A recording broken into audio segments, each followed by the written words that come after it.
সম্প্রতি আত্মহত্যা করেছেন ছোট পর্দার নিয়মিত মুখ অভিনেতা জাহির আলভির স্ত্রী জাফরা ইবনাত খান ইকরা। এই ঘটনার পর চারদিকে গুঞ্জন সহশিল্পী ইফফাতারা তিথির সঙ্গে অভিনেতার পরকীয়ার জেরে নাকি আত্মহত্যার মতো সিদ্ধান্ত নেন তিনি। একই অভিযোগ তুলেছেন ইকরার পরিবার ও তার বান্ধবীরাও। এ ঘটনার পর খবর ছড়ায় তিথির বিরুদ্ধে আত্মহত্যা প্রচারণা মামলা করেছে ইকরার পরিবার, কিন্তু রাজধানীর পল্লবী থানায় খোঁজ নিয়ে জানা যায় তার বিরুদ্ধে কোনো মামলা হয়নি।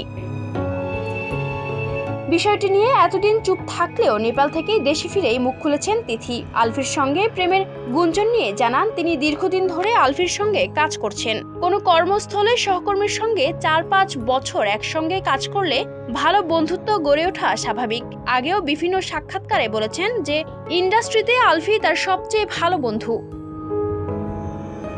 তিথি আরো বলেন, অনেকেই অভিযোগ করছেন আলভি তার স্ত্রীকে শেষ দেখা দেখতে আসেননি, তার গার্লফ্রেন্ডকে নিয়ে নেপালে ঘুমিয়ে আছে, এটা ভুল কথা। আমি পুরো টিমের সঙ্গে দেশে এসেছি। ইকরা যেদিন মারা গেছেন সেদিনের বিষয়ে তিথি বলেন, যেদিন ইকরা আত্মহত্যা করে ওই দিন একটা টিকিটের জন্য অনেক জায়গায় ফোন দেয়া হয়েছে।